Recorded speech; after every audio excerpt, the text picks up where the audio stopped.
네, 안녕하세요. 반갑습니다. 복음으로 풍성한 삶 세 번째 날 여러분과 함께하게 되어 행복합니다. 오늘도 하나님의 사랑 힘입는 은혜의 하루가 되길 소망합니다. 하나님으로부터 사람이 도피할 수 있을까요? 오늘 본문 요나는 그에 대한 답을 해주고 있습니다. 요나는 북이스라엘 여로보암 2세 때 사역했던 선지자입니다. 가드헤벨 사람 아미떼의 아들로 알려져 있죠. 하나님께서는 이 요나를 부르십니다. 오늘 말씀이 요나서 1장 2절인데요. 이렇게 나와 있습니다. 너는 일어나 저 큰 성읍 니느웨로 가서 그것을 향하여 외치라. 그 악독이 내 앞에 상달되었음이니라 하시니라. 요나가 하나님으로부터 받은 명령은 세 가지였죠. 일어나, 가서, 그리고 외치라 하였습니다. 하나님께서는 우리에게도 말씀하시는 줄 믿습니다. 너는 일어나, 가서, 그리고 외치라는 것이죠. 자, 그런데 이 명령에 대한 요나의 반응이 그 다음 절 3절에 나옵니다. 3절에 보니까 그러나 요나가 여호와의 얼굴을 피하려고 일어나 다시스로 도망하려 하여 욥바로 내려갔더니 마침 다시스로 가는 배를 만난지라. 여호와의 얼굴을 피하여 그들과 함께 다시스로 가려고 뱃삭을 주고 배에 올랐더라. 선지자였던 요나가 여호와의 얼굴을 피하려고 했습니다. 니느웨로 가라고 말씀하셨는데 정반대 다시스로 도망가려 합니다. 왜일까요? 요나에게 이 아수르의 수도 니느웨는 가장 가기 싫은 도시 중에 하나였습니다. 니느웨 성에 사는 자들은 요나가 속한 백성 유대인들의 원수였죠. 예를 들면 이런 거죠. 일제시대에 조선 사람에게 하나님께서 야, 너는 저 섬나라 일본에 가서 복음을 전하라 하는 것과 같은 거예요. 한양에 사는 사람에게 그런 명령이 주어졌다면 아마도 그는 남쪽에 있는 일본으로 향하는 게 아니라 저 북쪽으로 도망갔을지 모릅니다. 요나는 그 원수 같은 존재, 니느웨 성 사람들이 믿고 회개하여 하나님이 그들을 축복하실까 두려워했던 것이죠. 그래서 여호와를 피하여 정반대편 다시스로 도망가고자 욥바로 내려갔고 마침 거기 딱 다시스로 가는 배가 있었던 거예요. 요나는 먼 나라로 가면 하나님을 피할 수 있다고 생각했던 것 같습니다. 하지만 하나님의 부르심을 피할 수는 없었어요. 큰 바람이 불고 폭풍이 일어나 요나가 탔던 배가 난파되기 직전이었고 배에 함께 타고 있던 사람들이 그 비상 상황에서 제비를 뽑아 그 재앙을 면하고자 했죠. 제비를 딱 뽑았는데 여지없이 요나가 걸렸고 결국 점점 더 흉흉해지는 바다 앞에서 요나는 바다에 던져지게 됩니다. 요나를 바다에 던지자 파도는 잔잔해졌고 요나는 큰 물고기 뱃속에 들어가게 되죠. 그곳에서 3일을 있으면서 하나님께 기도하게 됩니다. 그리고 결국 니느웨로 가서 주님의 말씀을 선포하게 되죠. 하나님의 부르심을 피할 수 있을까요? 하나님의 얼굴을 피할 수 있을까요? 다윗은 시편에서 이렇게 고백했습니다. 시편 139편 7절부터 10절까지 말씀인데요. 제가 한번 읽어볼게요. 내가 주의 영을 떠나 어디로 가며 주의 앞에서 어디로 피하리이까? 내가 하늘에 올라갈지라도 거기 계시며 수월에 내 자리를 펼지라도 거기 계시니이다. 내가 새벽 날개를 치며 바다 끝에 가서 거주할지라도 거기서도 주의 손이 나를 인도하시며 주의 오른손이 나를 붙드시리이다. 하나님의 이 부르심을 피할 수 있는 사람은 없습니다. 하나님은 하나님의 뜻을 이루시기 위해 하나님의 사람들을 부르십니다. 그리고 하나님의 역사를 하나님의 사람을 통해서 이루어 가시죠.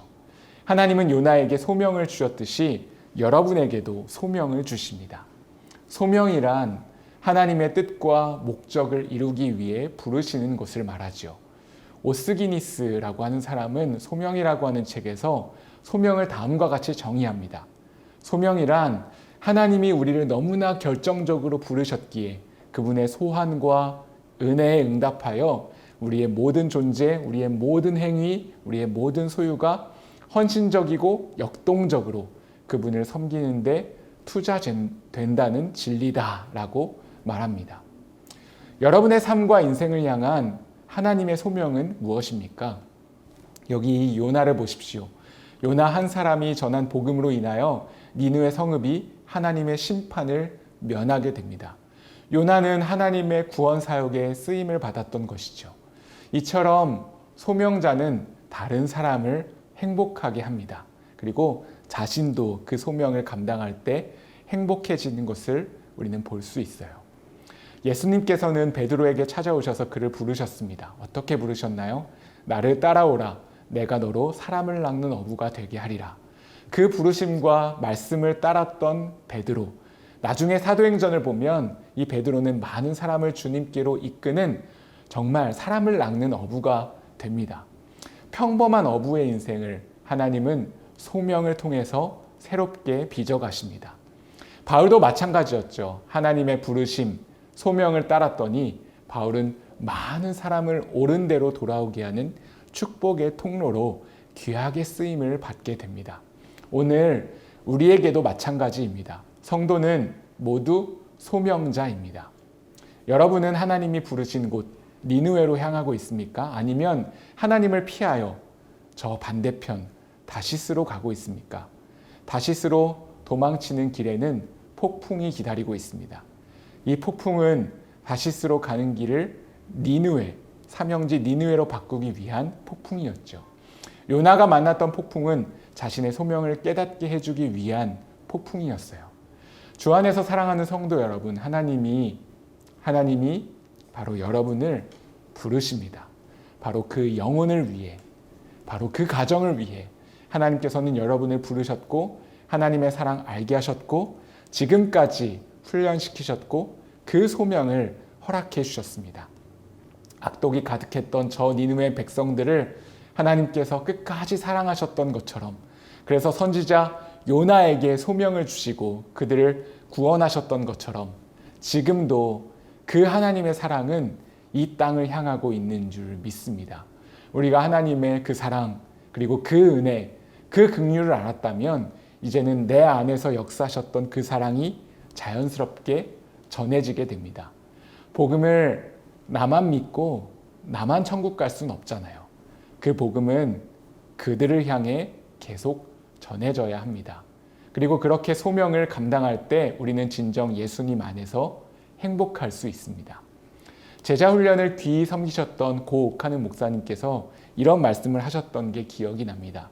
누가 참된 제자인가? 누가 제자 훈련을 잘 받은 참된 제자인가? 예수를 전하고 싶어 안달이 난 사람. 내가 받은 예수님의 사랑, 그 사랑이 너무나 감격스러워 이제는 예수님의 그 사랑을 전하고 싶어서 안달이 난 사람. 바로 그 사람이 제자 훈련을 잘 받은 사람이다라고 정의하셨던 것을 기억합니다. 주 안에서 사랑하는 성도 여러분, 여러분은 예수님의 제자입니까? 그렇다면 일어나십시오. 가십시오. 그리고 외치십시오. 그리고 그 소명을 감당하십시오. 이 말씀이 끝나고 하나님께 기도를 올려드릴 때 그 기도하면서 생각나는 사람이 있을 수 있습니다. 우리가 속한 직장에서 혹은 동네 엄마들의 모임에서 우리가 살아가는 각자의 삶의 자리에서 만나는 한 사람 한 사람. 내가 생각하기엔 저들은 아닐 거야. 때로는 아니길 바래 라고 요나처럼 생각할 수 있지만 그렇지 않습니다. 하나님께서는 그들을 사랑하시고 그들을 구원하시고 싶어 하십니다. 그리고 바로 그 일을 위해 바로 당신을 그리고 여러분을 부르고 계십니다. 오늘도 주의 복음을 가르치고 복음의 은혜로 이 땅을 치유하며 예수님의 복음을 우리를 부르신 곳에 전파하는 그 소명을 감당하는 더사랑의 교회 성도님들 다 되시기를 주님의 이름으로 축원드립니다. 기도드리시겠습니다.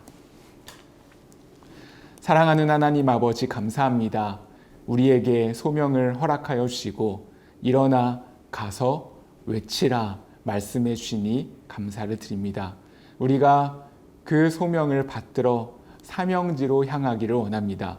우리가 만나는 우리 주변의 이웃들 또 소중한 한 영혼 한 영혼을 예수님의 사랑으로 잘 섬기고 그 주의 복음을 전파하여 행복한 소명자가 될 수 있도록 인도하여 주시옵소서.